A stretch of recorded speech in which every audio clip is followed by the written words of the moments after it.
It's not of my doing. It's old Mary's own work. But I think we should encourage it. Brangsom's a dull dog, but I don't suppose that matters. Did you know his wife had died? He only ever talks about racing. Cora is right. Mary won't take Matthew Crawley, so we'd better get her settled before the bloom is quite gone off the rose. Is the family an old one? Older than yours, I imagine. Old enough. And there's plenty of money. Really? Mamma, you've already looked him up in the stud books and made inquiries about the fortune. Don't pretend otherwise. Are you afraid someone will think you're American if you speak openly? I doubt it'll come to that. Shall I ring for tea? No, not for me. I'm eating Cripps at 5. I'll see you at dinner. You don't seem very pleased. I'm pleased. It's not brilliant, but I'm pleased. So? I don't want Robert to use a marriage as an excuse to stop fighting for Mary's inheritance. It won't make any difference. I don't think he has the slightest intention of fighting as it is. The price of saving Downton is to accept Matthew Crawley as his heir. What about you? I don't dislike Matthew. In fact, I rather admire him. Is that sufficient reason to give him your money? Well, of course not. Then there's nothing more to be said. Are we going to have tea or not? What a lovely day. Are you quite sure about Lavinia? She wasn't Sir Richard's mistress. She gave him the evidence to settle a debt of someone she loved. And this is your beau, is it? A man who lends money, then uses it to blackmail the recipient? He lives in a tough world. And will you be joining him there? Richard Carlyle is powerful. He's rich and getting richer. He wants to buy a proper house, you know, with an estate. He says after the war, the market will be flooded and we can take our pick. Oh.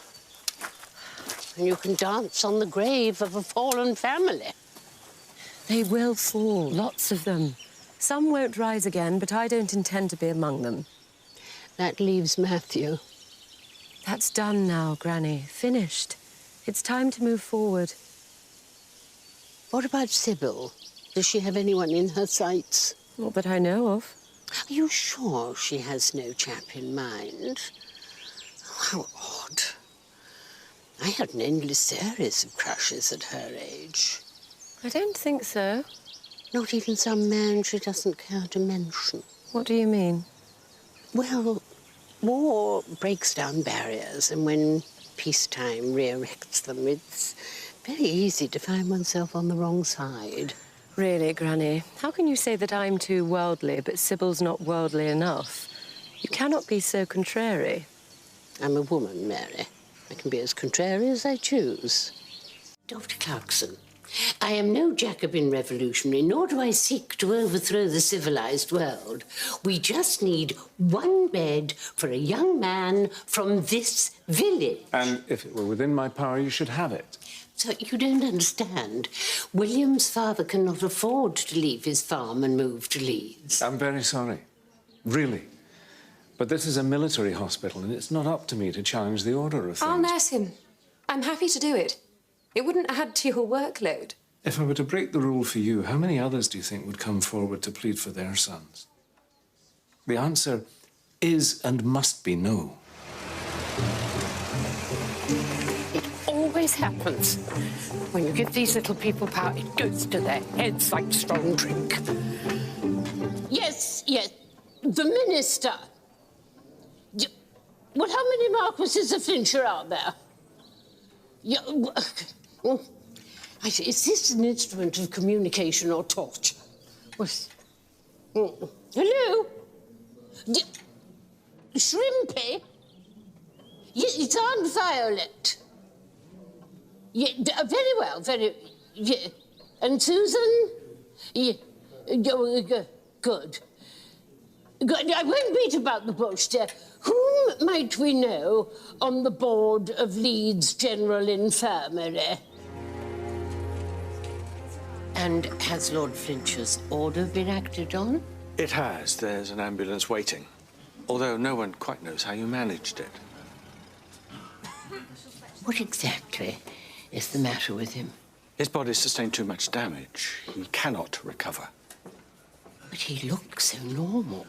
Appearances can be cruelly deceptive. The force of the blast has fatally injured his lungs. But if he's lived this long... Would it make any difference if he stayed here? Or are you just making him as comfortable as can be? That's it. There's nothing more we can do for him. So you agree with our plan? I don't know about you, but I'd rather die in a familiar place, surrounded by familiar faces. There you are, Mr. Mason. Seems we have everything settled. We'll be away before long. He'll be forced to do better. If we can just get him back to where he knows, I feel sure of it. I shouldn't worry too much.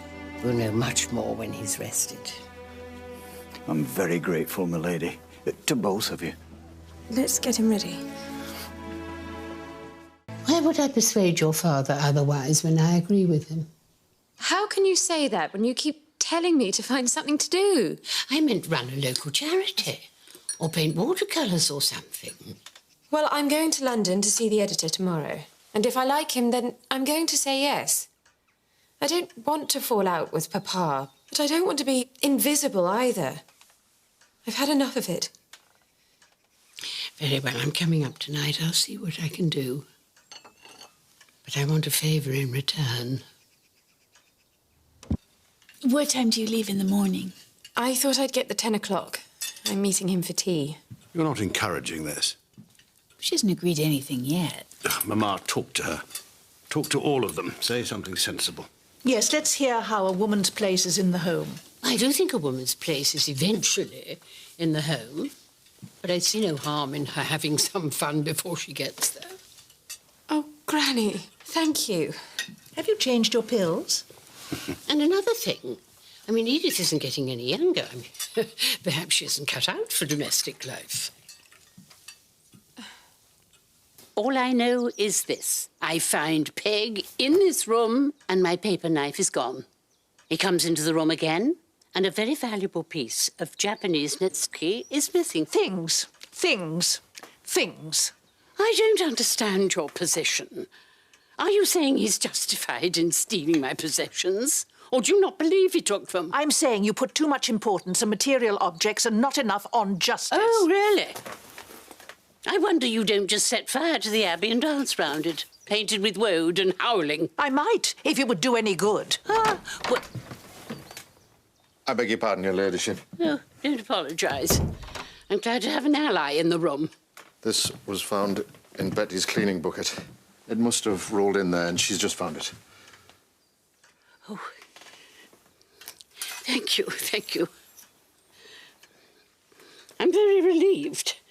Relieved or irritated? If that would be all, my lady.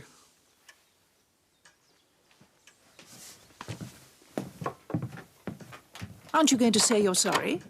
Certainly not. He may not have taken this, or he may have sneaked it into the maid's bucket when we weren't looking. Oh, how you hate to be wrong. I wouldn't know. I'm not familiar with the sensation. So you're determined to dig in your heels? I am sorry, but whether or not he took this, he certainly took the knife. That is all I have to say on the subject. This seems very formal. The Royal Yorkshire has written to all our financial donors to canvass their support for the takeover. Which you'll agree is very sneaky. I think it's sensible. The principal benefit of the new arrangement will be to make our money-raising activities more coherent and logical. Well, there's no government funding available, either to them or to us. Which means we'll become a ward of the larger establishment, while the local community forfeit any claims to being treated in their own village. Well, that depends on how we divide the new departments. In the end, surely, it comes down to how many lives will be saved. Precisely. Lord Grantham, are you saying we don't save lives? Of course not. If you can't say anything helpful, Robert, please be silent. Helpful to whom? And why isn't Cora here? It doesn't concern her. I am the president, you are the almoner, Dr. Clarkson runs the hospital, and Robert is the patron. And his father gave the land on which the hospital is built. The four of us constitute a quorum. I disagree. Tell her about this meeting, and when you do, say that Cousin Violet would have kept the rest of us away if she could. Don't give me ideas.